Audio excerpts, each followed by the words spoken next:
Hi, everyone. Thank you for joining us. Welcome to the Marquez Review Roundtable for Mother Tongue. This is the second of two roundtables dedicated to our most recent theme issue, TMR 58, which was obviously called Mother Tongue. My name is Lara Vergnaud. I am the managing editor of the Marquez Review.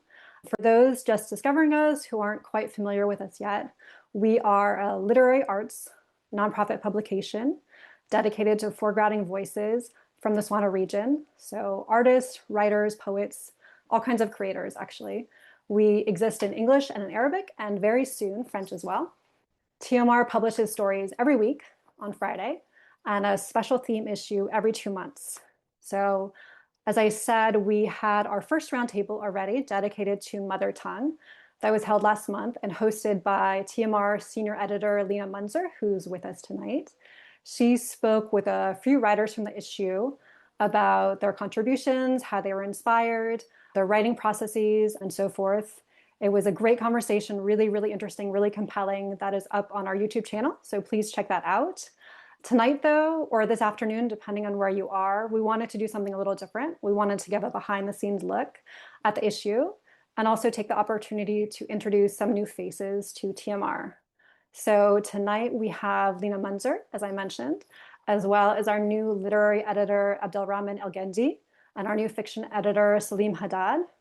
We're going to talk about editorial choices, approaches, what went into this issue, our favorite pieces, and then just more broadly dig into sort of this expansive theme that is endlessly fascinating, to me at least, but also quite tricky, of mother tongue. So I think we'll just start with brief introductions. I'm going to ask my fellow panelists to just share a little bit about yourselves, how long you've been at TMR, what you do, where you're based, and then finally your mother tongue or your first language. And recently I heard it referred to as home language. So whatever term you prefer for the language you were born speaking, if that makes sense. Abdelrahman, why don't you start us off? Yeah, of course. Thank you so much, Lara. I'm Abdelrahman Elgendy. I'm the new literary editor. I've been, is it like 2 months and a half now? Time flies by. It feels like I started yesterday. uh, I speak Arabic. Arabic is my mother tongue. So, yeah. And I'm based in Amsterdam. Forgot to share that. Why don't we go to our other newbie, who's actually the newest member, which is I'm the newest guy, yeah. So my name is Saleem Haddad. I'm the fiction editor. I started just over a month ago with TMR. It's been really exciting actually to kind of dive into all of the submissions that we've had. My mother tongue is the Palestinian dialect of Arabic, and I kind of have to specify that because it comes with its own sensitivities and context, but that's kind of my mother tongue. So I'm Lina Mounzer. I'm the senior editor and senior also because I've been with TMR since September 2023. So I actually started 1 month exactly before the genocide began. So my time at TMR has really been very much characterized by that in ways that are actually really positive. Having a community alongside everything else falling apart. I'm based in Beirut, and my mother tongue is, I always say that I write in English and I think and feel in Arabic, but I feel like I have a facility with English, even though technically my mother tongue is Arabic. I have these tattoos on my wrist. So this is a semicolon in English, which is the right hand where I write, and the left hand, which is the hand connected to the heart, it's in Arabic. So that's how I think of them as two languages that are always in dialogue with one another in my writing, in the way that I feel, all of these things. So I love that so much. I've seen those tattoos before and I had no idea, but now everything makes sense. It all fits. I think a cool way to start is to just maybe ground ourselves in the issue itself. I wanted to ask everyone, I'm hesitating. I don't want to say favorite because that implies preference, which implies hierarchy, but I'm gonna say maybe everyone could share one piece that really struck them in particular, and that could either be a piece that you edited or curated, or just simply that really struck you as a reader. I'm going to start with Abdelrahman, and then I'm going to stop doing that because it's not fair to always do alphabetical order. So this is a lot of time. But Abdelrahman, if you could give us a favorite piece or a piece that you really loved. Yeah, of course. I think to me, it was the Sarah Aziz's piece because not only it was the centerpiece of the issue and it was the one I edited, but it was also my first TMR piece. Like this is the first ever piece that I solicited for TMR and worked on. And I think Sara's piece, it does so many things that I'm just personally invested in always inquiring about. I think about identity sort of as a doorway rather than an endpoint, which is how like I feel suspicious about identity politics when it becomes this thing that limits the ways in which we can relate to one another in an interconnected struggle toward liberation. And I think Sara's piece does a very interesting thing where she describes a time where she loses her language, loses both Arabic and English, so she goes mute. And then in Spanish, she finds this refuge or entry point into language again to offer words to her pain and the grief that she's carrying and so on. And I found that very interesting, the idea that our languages can be entry points into different modes of relation to one another that allow us to imagine an otherwise political horizon, which is something I'm always thinking toward. Like, how can we imagine otherwise? How can we conceive of political horizons that we cannot conceive of now? And to me, Sarah's piece does exactly that. I have not thought before about this idea of thinking of entering another oppressed person's tongue in order to access a mode of interconnected solidarity or transnational solidarity, transcultural solidarity that you've never had access to before. And the second thing is Sarah's piece does this like really interesting thing where she argues for illiteracy, not literacy, like illiteracy is a mode of liberation and what it means to child yourself in the presence of language, which is the way she learned Arabic. Because obsession with mastery is a colonial attitude, like the idea that you need to master and conquer and so on. And when she was trying to learn Arabic in that way, that was the way she failed to learn Arabic. She couldn't like really wrap her head around it. And the way she describes it in the piece, it was this like, I think it was a children camp in Palestine where she was teaching, and in the presence of children and how children dealt with language, she understood this idea of what does it mean to go back to illiteracy as the mode of actually humbling yourself in the presence of language and not trying to conquer it or dominate it, but relate to it on this like kind of equal footing almost. So I really love that. I think the idea generally of relating to language not in a mode of domination or conquering is the way we should start also relating to one another in solidarity, in liberation struggles, etc. So I don't know, I think Sarah's piece does a lot of interesting things that just cross so many like political questions that we're all grappling with these days, and it's thinking about it in a very interesting and fresh way through Spanish and not Arabic, which I think a lot of us would think in terms of our own identities. And she was leaving that comfort zone and trying to enter something where she can child herself anew, basically. So yeah, that's for me. Yeah, I mean, I think that piece really resonated with a lot of people. It was our centerpiece for a reason. It was just really beautifully articulated, but like you said, it was a surprising take. It was like a different entry point into things I think that everyone in this roundtable thinks about and writes about. And a lot of the writers in mother tongue were also approaching those same ideas of language as power. And she had this approach that was more exactly like you said, like a literacy, silence, sort of flipping it. I'm going to jump off of that point for a selfish reason, which is that you pronounced her name several times, which is relevant to my favorite choice. It's kind of interesting because I generally edit nonfiction. And for the mother tongue, I edited a short story by a Palestinian writer named Majd Aburab. And I'm really self-conscious about my pronunciation here. It's also critical to the story. So the short story is called Sara. Yes, okay. And the whole story basically, and you said it so beautifully, and I wish I could borrow that tongue. I wish I could steal it. But the whole story hinges on that difference in pronunciation between the Sara and then the anglicized or the more anglophone Sarah with an H. So you can hear it, Sarah. It's very flat. It's so American the way I say it. And the story takes this really tiny nuance. It's a letter. It's really just one letter. And everything builds on that. And it's so powerful. It's about a Palestinian woman named Sarah, who is working in the United States in a hotel, and she has a name tag with her name, Sara. And all the Westerners, all the Americans, all the Anglophones mispronounce it. And that becomes representative of this just constant eraser of where she's from, of her language, and specifically Palestinian identity. And I just, like, I am actually getting goosebumps thinking about it because it's such a simple premise. And Majd writes in this really restrained way, very simple, and it just kind of builds the tension. And by the end of the story, it's just this one letter, this H has such violence. It has such power and violence. And I think there's something perhaps ironic, I haven't quite figured it out, about the fact that I'm the editor and I myself struggle to pronounce the difference, even though I can certainly appreciate it and I can certainly recognize it. So that was my favorite. And I'm also going to cheat and just add the piece about recipes for tongue by the chef Anissa Halou, which I think did not get as much attention perhaps as the other pieces, but I loved that we had a literal interpretation of the theme. So since I'm cheating, I will stop talking and maybe I'll kick it to Lina. Sorry. As you said, it's very hard actually to say that you have a favorite piece. The pieces that I worked most closely were Main Naqib's piece, where she talks about it starts out in this very beautiful way where she traced the lineage of someone's mother tongue, and you essentially have their entire life story.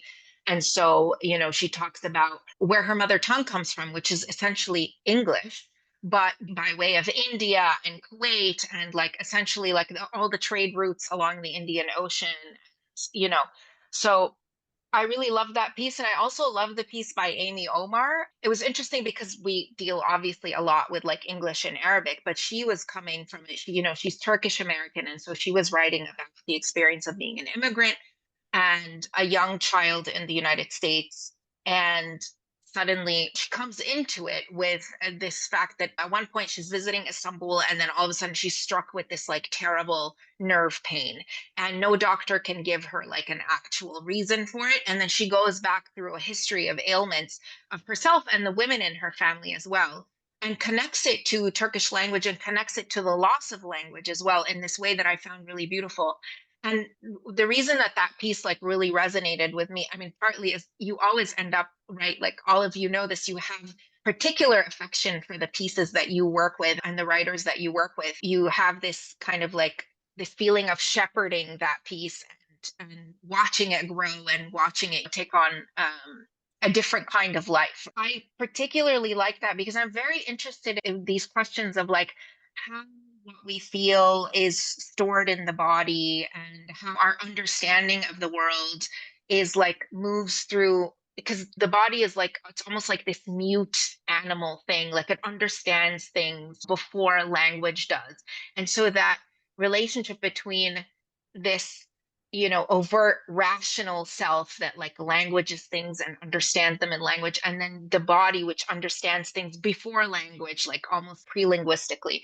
And I thought she did such a beautiful job with that. And she had all of these like very interesting little turns of phrase that for me were not necessarily things that I was, it's the opposite of somebody who's using cliches, or like sometimes they were like a little bit awkward, but in ways that I thought were like very literary and very beautiful. And they made me think of things completely different way because the images were very surprising. So that was something also that I was working on, in the text and thinking about like what to preserve, what to change so that it's like a little bit more comprehensible for the reader.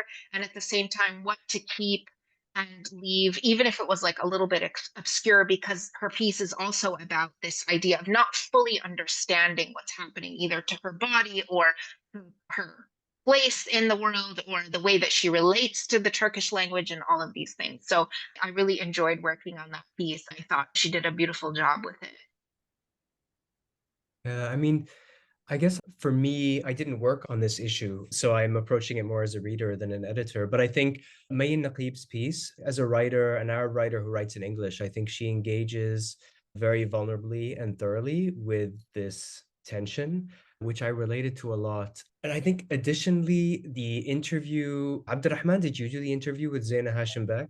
Yeah, I thought it was a fantastic interview, and there was so much in there that she touched on that kind of could have been its own separate interview. I mean, she talked about language and parenting and the anxieties around that, which I found incredibly interesting. She spoke at one point about how she could feel the Western gaze as a young Arab and the impact that had on her. She talked about the deification of classical or modern standard Arabic and the dismissal of dialect as something that's kind of uncouth or unserious. And I think that's something that growing up in the region and kind of living in dialect, but then having to kind of learn this very rigid standard Arabic, especially taught by a very rigid and kind of uncreative state curriculum. I think that dissonance is something that I really related to. She talked about how she feels that she has to be very careful when writing in English. And I think that's true, but for me personally, I feel like I'm also very careful when I have to, for example, when I have to do interviews in modern standard Arabic, like it feels like I'm holding a fragile piece of glass in my mouth that's kind of beautiful and complex, but something that I can't break and mold in the way that I feel I can do with English and with dialect. And so actually, I feel like I have to be quite careful when I'm kind of working with modern standard Arabic. A friend of mine once told me that he said, Saleem, you talk about Arabic like it's this beautiful painting that you have to hang on the wall and not touch. But that's how I feel, like, especially with modern standard. It's not a language that I have ever lived in. It's one that, I kind of exists outside of me, very much so. And I think perhaps the most powerful thing, or the issue that she raised, that I think is something that I've been grappling with a lot over the last few years, is using English, which is the language of empire, especially given that this empire is currently funding a genocide in Palestine, ethnic cleansing in Lebanon. And so how do you reconcile that dynamic, and how do you position yourself as a writer within that broader context? I think is something that she kind of brought up, but it's something that I really think about a lot. And I'm kind of curious as well to hear from you all about how you have navigated this tension, because I think we all primarily write in English and or French. And so how do you navigate the sort of the fact that we're working in the language of empire, specifically at this moment in time? I unmuted because I was like, if no one's going to jump in, I'll jump in.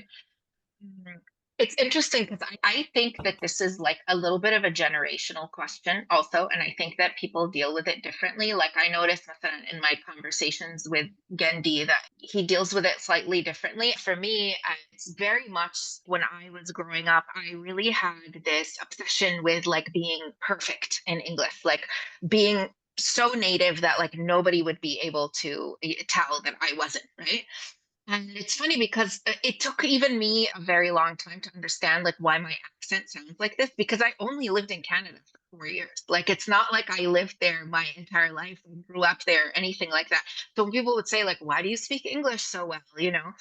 I would take it very much as a compliment. Like I never thought like, why are you asking me that question? This came like a lot later, that kind of affront. But it didn't occur to me that you wouldn't necessarily have this accent having lived there for such a short, I lived there between the age of 10 and 14, and then again between the age of like 16 and 18, right?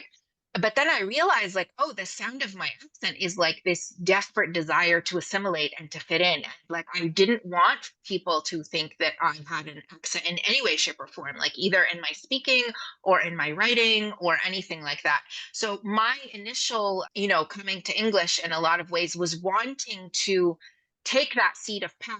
I wouldn't have ever used that language for it before, but I wanted to be able to kind of like slip in and not be conspicuous, and also feel like I could wield it as well as any other person. Like fluency was really important to me, like non-detection was really important to me. Um, and it's interesting because I think about it a lot because I never actually lived there. I never continued living there. It's not something like I live here now. I've lived in Lebanon almost my entire life. I went back very quickly. And so this accent here means something also very different than it does when I'm in Canada, right? Like I'm one of these people who speaks English, like in Beirut, if I'm speaking English out in public, it says something also very clear, which is that she's traveled, privileged, this, that, in all of these different ways. So for me, it was something that when I think about English, I think about it like very much as a tool. And it just so happens to be the tool that I'm able to use.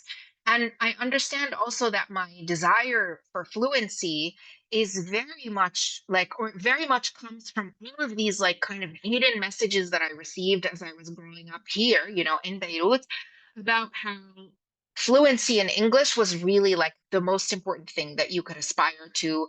I remember like being in some store with my mother when I was a kid, and then somebody saying like, بنتك بتحكي مثل الأمريكان. Your daughter speaks English like an American. And I didn't have this accent then, but I remember feeling so proud, like so incredibly proud of it. And I wanted, everybody to know that I had received a compliment like that. So there is a part of me that, I won't lie, still aspires toward a kind of fluency as a passport in, it's not acceptance because that's not necessarily what I'm seeking, but like, let's say a kind of authority.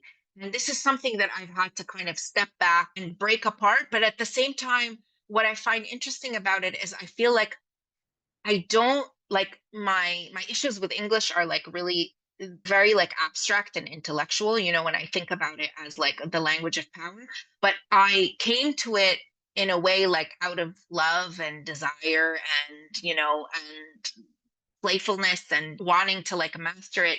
So in a lot of ways, I think this ironically has freed me, if that makes sense, because I feel like it belongs to me. Like nobody can say that it doesn't belong to me. I don't feel like an outsider to English. I don't feel like I don't have a right to, I feel like I have as much, you know, maybe right is the wrong word, but I feel that I have as much possession or fluency or ability to like manipulate it or play with it as anybody else. And I think that there's a lot of strength in that and like recognizing that it can belong to anybody and everybody. And that's what I find so interesting about English. And I think that the more of us there are that are like sort of wielding it and playing with it and doing that, you know, it's the language of power because it's the language of the media and it's the language of the propaganda of the powerful. There's a lot to be said for understanding the propaganda of the powerful. And like, you know, one of the things that I was thinking about is like those Lego videos that like the Iranians have been doing, like these like young Iranians have been doing as sort of to like counter American propaganda. I don't know if you guys have seen them, but it's so interesting because they're using this language of like American hegemony and kind of playing with it because they've been sort of listening very carefully over all of these years. And I feel like a lot of us in this part of the world have been doing that. We've been listening very carefully to that language of power and understanding how to use it in like really interesting and different, interesting ways. I want to ask Abdelrahman then to react to that because I'm really curious what his approach is going to be. I kind of think I know, but yeah. Actually, no, I'm surprised. I feel like that's how I came to English too. And when I was speaking with Zaina in the interview, which I didn't add because I didn't want to take over the interview, but we had like this long sort of, again, you touched on that, Saleem, too, like our relationship to Arabic and English. So again, I grew up in Cairo my whole life. I've never lived abroad, literally never left Cairo growing up. And I was actually educated in Arabic, so I didn't study, like, I kind of had to teach myself English growing up. And it was kind of the same sense of, you know, English is the only way towards social mobility in Egypt. It is the only way you can get to. It's just a class marker. It's a prestige marker. It also signals that you're educated in an elite institution. And so I had this like weird toxic relationship to it where I was ashamed of my Arabic education because it was like it was not a good, it actually literally wasn't a good education. Like that was a fact. And I was very aware that people around me who spoke English, who were educated in international schools and so on, they had better kind of prospects, future prospects. They moved in the world a certain way. So I aspired toward that, which was in tension with my growing up in Arabic, because I did love Arabic so much. I've always loved Arabic so much. I've never, like, my desire for English as a way to mark myself differently was never in contradiction with my love for Arabic. But the point that Saleem mentioned, I always had this reverie for standard Arabic, but you always felt that like you just respected it too much to touch it. Like it just felt like sacrilegious. I just like I couldn't like mess with it. You know, again, like Egyptian colloquial. I came later to think about like Arabic as a colloquial, like Egyptian colloquial as a literary language. It took me a lot of time to come to that, but like, you know, stereotypically, it's just not respected in the same way. If you write colloquially, you're just not like literate in the same way. You're not respected literarily. So English became almost like this, like it is the space where I could experiment because I did not hold it in the same like reverie position as a language, but only sort of as a tool, as Lina said. I mentioned this fun fact. I wrote that my first piece for Merkaz about Thakla Arabic as the original mourner.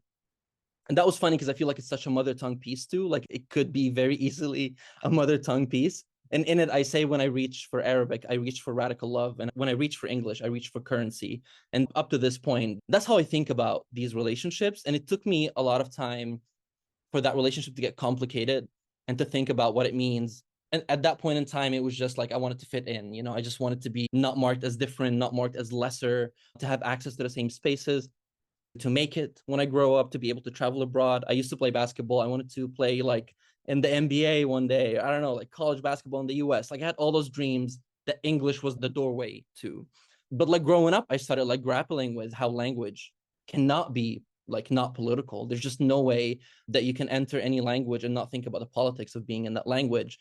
And again, that got like very accelerated through the genocide. So all of the things that one was thinking about as necessary evils, maybe, or things like that you have to do, you have to compromise on to get your voice heard, your story heard, people back home to get exposure to a political prisoner, maybe in a campaign, stuff like that. They just didn't feel as, I don't know, I didn't feel as comfortable doing them anymore. I didn't feel like I could just think of things as necessary evils anymore without acknowledging that tension and speaking and implicating English in a certain way. And I think the way I've been thinking about it lately, my own relationship to English right now is, I think about this quote by Fred Moten, and he speaks about the American university specifically, where he says the only possible relationship to the university today is a criminal one. It cannot be denied that the university is a place of refuge, and it cannot be accepted that university is a place of enlightenment. In the face of these conditions, one can only sneak into the university and steal what one can, to abuse its hospitality, to spite its mission, to join its refugee colony, its encampment, to be in and not of. This is the path of the subversive intellectual in the modern university. And to me, it just gave language to the way I've been thinking about English these days specifically. Like, what does it mean to have a criminal relationship to English, to spite its mission, to abuse its hospitality, to be in the refugee encampment of English, to be in the like the refugee colony in the most literal sense? Like, how can you always align with people who English is not made for? Again, to be in English and not of English is something that I'm really, really interested in pursuing and being actively like cognizant of all the time now as I work, both as a writer, as an editor, as a person moving in the world. I'm just thinking always, like, how do I keep maintaining that relationship to English and never let that assimilative horizon sort of sneak in and suck me in like it used to when I was like a teenager or something before. Wow, I took notes. Like, that's how impressive that answer was. I love radical love versus currency because it's so on the nose. And I kind of wanted to jump in. And I was going to say, because I'm obviously the outlier here, but I realized I didn't do my intro. I'm Tunisian American. I was born in Tunisia and I moved to the States when I was 8. So my mother tongue is English. So my inner debate is very different from everyone here. And I think from a lot of the writers, and specifically the mother tongue issue, because I don't question about which language to write in. It's default. It's my mother tongue. But I tend to think more about what can I bring into English, and sort of, I never heard criminal relationship in terms of a language. I really like that. And I've never articulated my own approach to it. I'm going to bring in translation because before I became an managing editor, before I became a writer, I was a translator. I've been a translator for a very long time, literary translator from French to English. I thought about more about how can I disrupt English. By that, I mean linguistically and semantically, but also just by choices. And I think everyone here is going to be able to sort of connect with this because everyone is a writer and a translator in some way, if not formally. But from the very beginning, I think I was very, very focused, deliberately so, on translating the kind of writers that, in my case, were excluded or ignored or reduced in the Francophone writing context, and specifically to France publishing. So that has taken the shape of translating North African writers. So I think that's a choice of changing, I guess, less so the language itself, but what is being published. And I've been really lucky because literary translation is a really, really tough gig. It's a long haul. So just the fact that I've been able to bring certain writers into English is pretty impressive in itself. Not of me, but I'm just saying the way that the publishing world is changing. And then linguistically, I've even just seen a shift in the past decade. I would say 10 years ago, editors wanted footnotes. They wanted any phrase in a different language. In my case, I translate French, but because it's mainly North African writers, there's almost always a little bit of Arabic. And so editors were really insistent, translate, gloss, sometimes footnotes. And as I've gotten more experience and more confident, I've really pushed back against that. And Abdelrahman, we had a conversation about this recently, and I actually argued I wanted a gloss for a translated phrase. But I would say in general, I've been really resistant to that. Specifically, not to buy into this, English is, someone said this about mastery. I don't know which one of you said that about English or power is obsessed with this mastery. So like English being up here and everything else being translated needs to meet it up here when actually it's the reverse.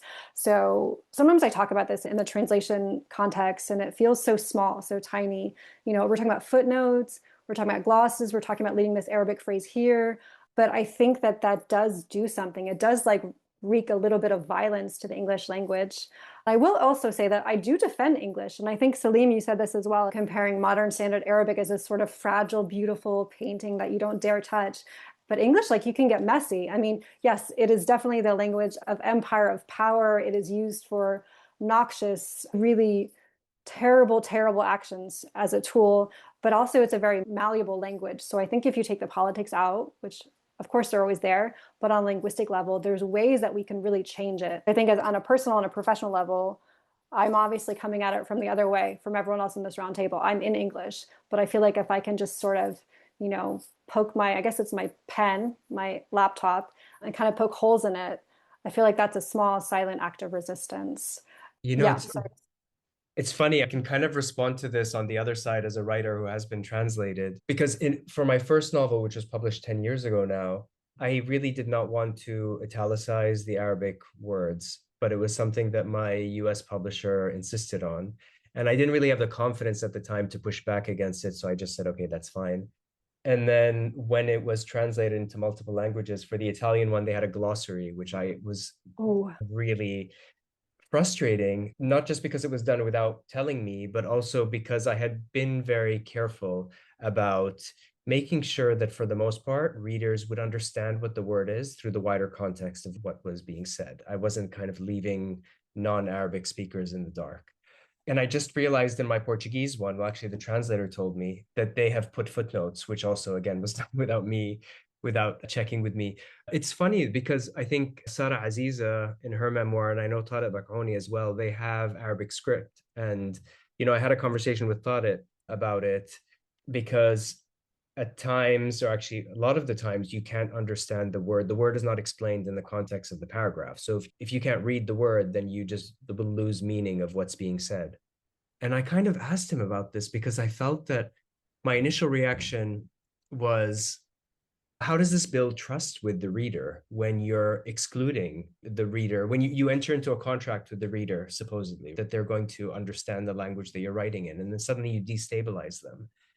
And it really had me thinking about what is the purpose of it, and also how can it be used? And I know Abdelrahman Sara Aziza has it not just in her memoir, but also in the piece that she wrote for TMR as well, kind of putting Arabic words there without necessarily, I don't know, she might have explained them actually in the essay. I can't remember now. But I'm curious how that works, especially in the context of us at TMR kind of working with writers whose mother tongue might not necessarily be English. And I know, even as someone who is quite proficient in English, when I'm doing a first draft, oftentimes I'll write a sentence and then there'll be Arabic in there. I'll suddenly turn into Arabic if, the idea is more clear in Arabic. But then I do go back and make that translation for readers. I have very strong opinions about this, so I'm happy to share them. My memoir, I do the same thing. So many untranslated words. I do actually like even a bigger thing, like the whole like outline of the book, sort of the section headers basically that structure the whole book are an untranslated poem, like in Arabic. It's a very folkloric poem that you just have no access to. Like even if you understand the words, they just don't make sense if you don't have access to the culture behind the words, like the poetic tradition that these lines come from. And I think about Edward Glissant's Poetics of Relation a lot when I think about these questions. And Glissant has this very famous concept of the right to opacity in the book. And I think it's becoming more popularized these days in literary circles.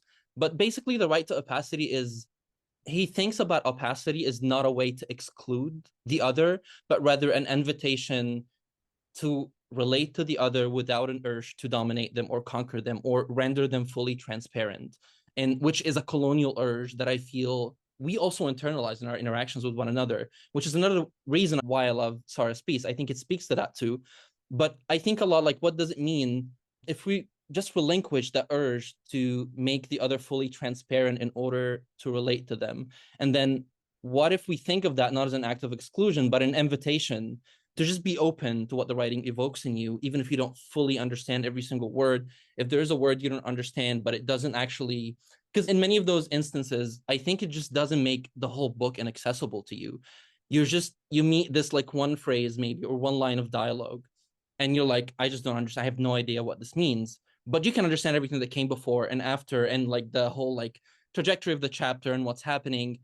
And I think if there's a discomfort in having this like one line that you have absolutely no access to, I think it could be a very generative kind of discomfort to sit with and question. And I think I'm very interested in the conversations that emerge from that. Like, why are you as a reader that discomforted by not having access or having me be fully transparent on the page? But what does it mean if we relinquish that? What does it mean if I'm okay with you having Spanish? Like, I read Javier Zamora's memoir, for example, Solito has so much Spanish in it that's just like completely untranslated.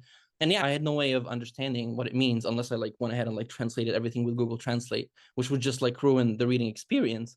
I think a lot about, again, Edward Glissant's book is called Poetics of Relation. And to me, that's a key thing that I've been thinking about. What does it mean to live and move through the world through a poetics, which to me is the antithesis of the colonial urge to administer and categorize and rationalize and think about what constitutes civilizational modes of engagement and relation.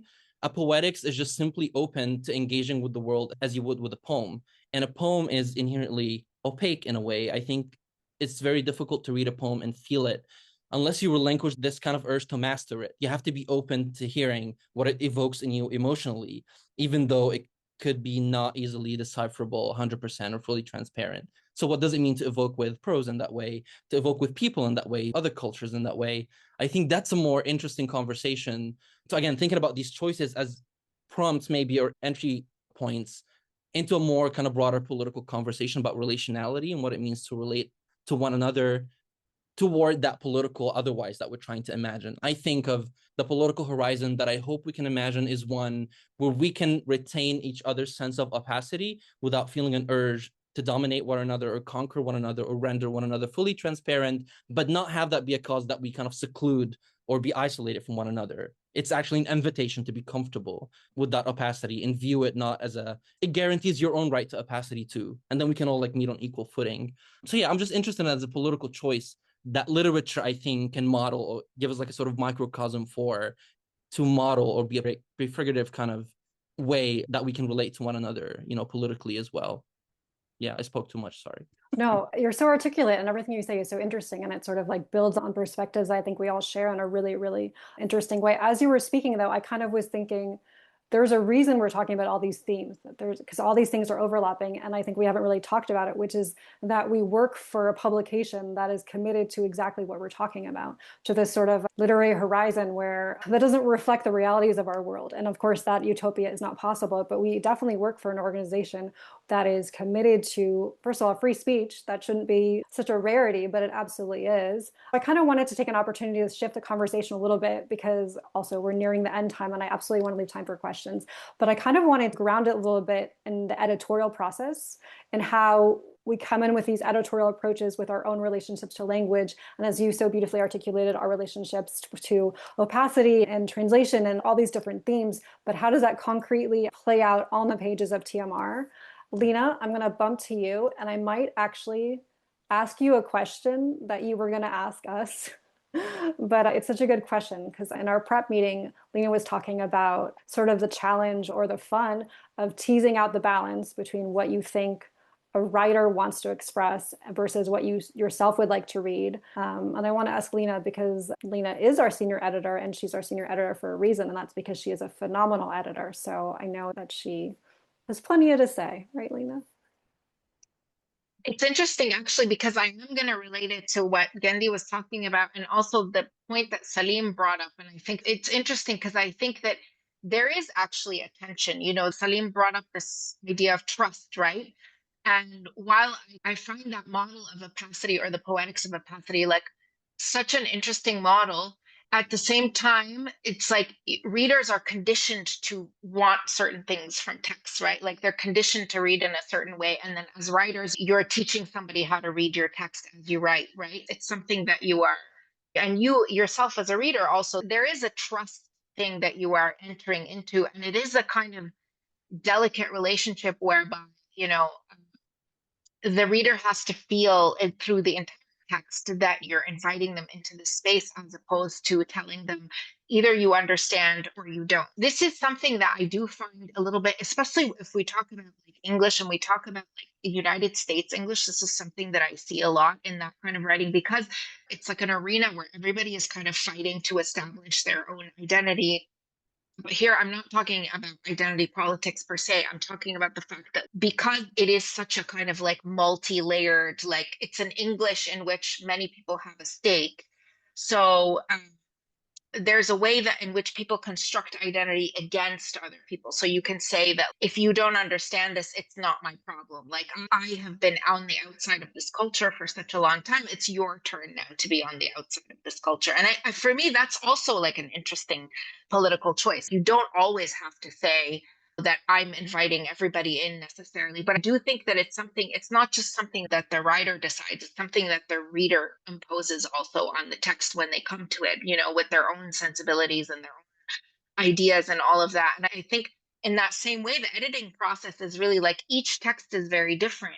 I find it's always a balance. Like sometimes I do overstep, sometimes I do think like this is what you want to be saying because I feel like the text is speaking to me in a particular way.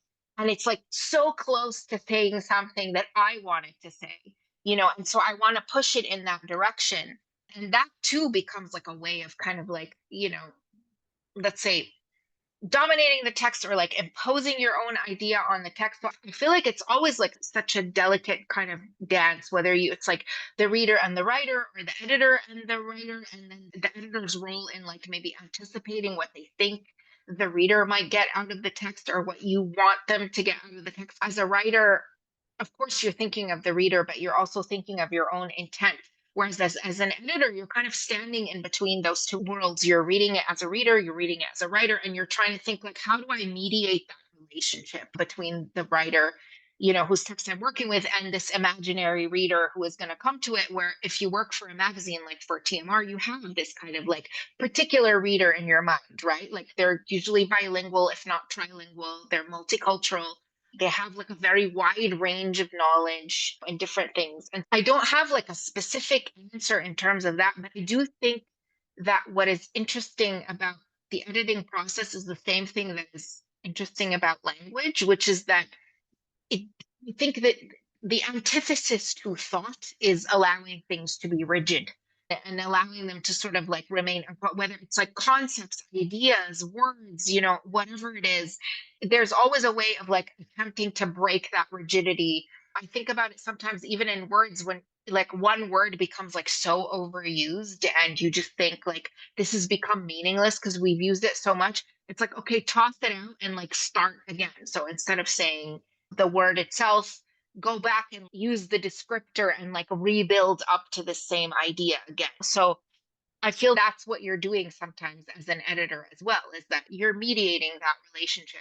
It's just always a balance. It's always a thing. And then sometimes you overstep and the writer will say like, absolutely not. This is not what I meant. And then sometimes you're like, no, this is what you meant. Trust me. You don't know that's what you meant. I always think that like a good editor should not be too intrusive, not should be too present, but I think they should be kind of annoying, right? I think that writing is so hard. Everyone here is a writer. It takes so much out of you. So you like toil away, you send in your draft, you're like, okay, it's in, it's been accepted. And then you get back the document with track changes and the editor's like, dig in here, revise this. Is this what you meant? And it's just like, it's annoying and you just want it to be done. But I think that it's like you said, you need somebody else who's maybe a little bit more attentive to the balance with what the writer intends.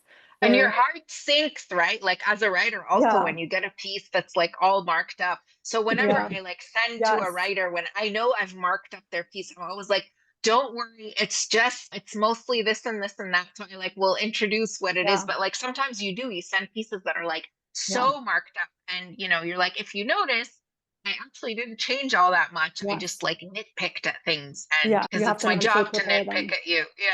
Yeah. I was gonna say, if there aren't questions, I would love to hear how you guys answer this question. Like, I'm very interested in everybody's different approach to this thing. I mean, from a fiction perspective, I wonder how I can tell you a little bit about my process, my thinking. I'm really interested in stories that have kind of an emotional epiphany or some level of emotional ambiguity that kind of lingers. And oftentimes, I think that will exist whether or not the language is very beautiful or stylish or proficient. There will be kind of like a beating heart to the story. There'll be something that will make me think about the story after I leave the desk.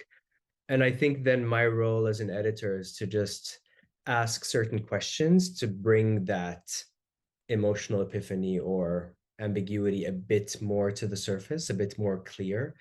and kind of seeing if the author is aware of it themselves. Because oftentimes when I think of my own writing, I write and then I send to friends, and then they kind of point things out that I maybe was not consciously aware I was doing, but that clarifies my intentions. And then I can re-edit the piece with that in mind. So I think that's kind of what I look for in a fiction piece. And, I totally take what you said on board, Abdelrahman, around language, etc. But for me, at least as a fiction writer and a fiction editor, I'm very interested in stories that challenge patterns of understanding. For me, I gravitate towards stories that do that through storytelling rather than necessarily as through language. But that's just my own personal preference. Stories that kind of make me think about the world in a different way. Writers who kind of explore the world's brokenness through a new angle and make me think about it in a new angle. I think that's kind of the storytelling aspect is I think what draws me to a piece fundamentally. I don't know if that answers your question, Lina, but that's just kind of my initial thoughts.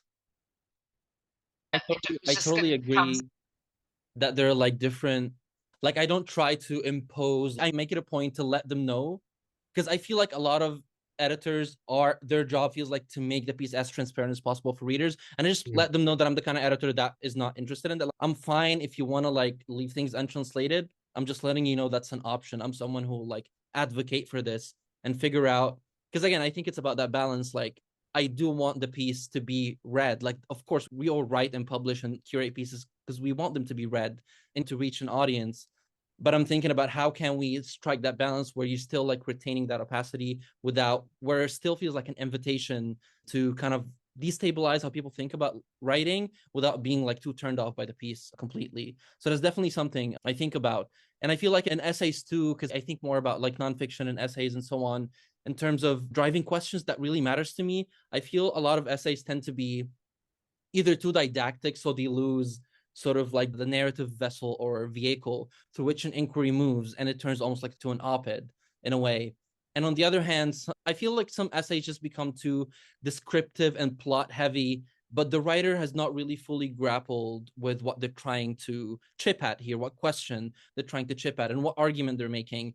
And I say argument here like very loosely. I think every piece is arguing for something, which can be just like very untidy. But I think to me, a good piece is at least one that arrives at a more complicated version of the question that it set out with in the beginning. And while editing, this is what I do. I try to have those conversations with the writer and be like, I really, really need to understand what question you're trying to ask here and what argument you're trying to make. And I'm not trying to impose any of that on you. I do believe that the writing sometimes is smarter than the writer. It has been as a writer so many cases where the piece was already doing a thing that I didn't realize I was doing, like you said. And it is helpful to me to kind of pose that question. I feel like this piece is trying to say that or argue for this. Is that what you're trying to do? And once we like pin down that question and that argument, whatever shape they are, I think it's much easier to edit a piece with those like front and center in front of me.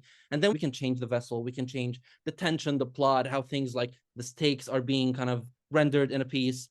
But what I try to be very respectful of is the writer's intention in terms of question and argument. Like they're trying to say a certain thing and they're trying to argue for a certain thing. And I try not to change that, like not to force it to argue for the thing that I'm trying to argue for if I were writing this piece, or I would just write it myself.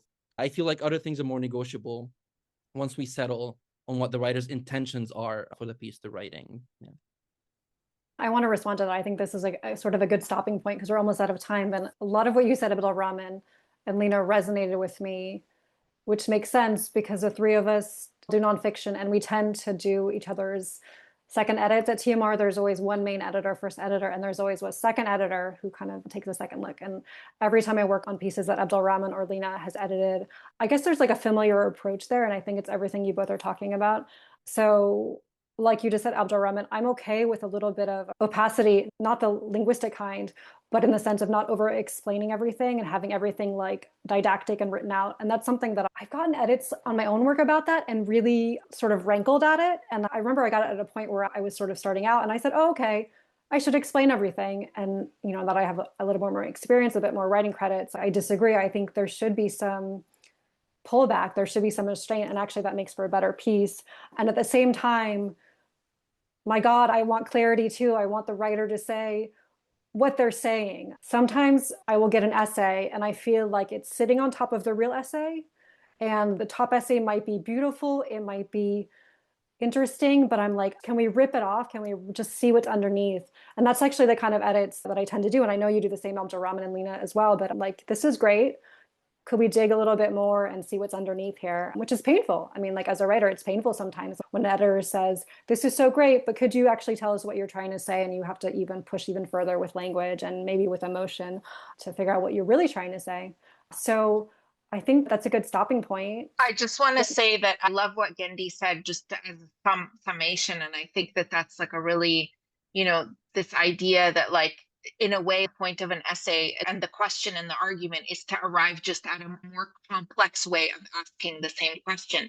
And I think that really encapsulates actually the entire political project that you were talking about, which is not finding answers, not arriving at a place, not having this like rigidity, but like finding ways of like asking questions that preserve the mystery at the heart and the motive behind asking the question itself, which is a kind of like reverence and a desire to discover and a desire to know. It's really beautiful how you sort of put that. I think it encapsulates all of these ideas that we've been talking about in this like very clever, neat way. And I also want to add, I think Saleem said this, the word epiphany. It's like finding the epiphany of the piece. And I think we're all searching for that as writers, but also we're searching for it as editors. So I think we'll end here. I want to thank everybody for joining us, for listening to us. Thank you for the panelists for taking an hour out of your evenings to talk about this. Extra special thank you to our invisible tech support, Selma, who is making this webinar function. And for everyone else, I hope you have a wonderful afternoon, wonderful evening. Check out Mother Tongue. It really is, I'm biased, I've only been here a few months. I think it's one of our best issues. And then our next issue, Mediterraneans, comes out May 1st. Yes, thank you. Mediterranean. So it's going to be really good too. So thank you so much, everyone. Goodbye. Bye. Bye.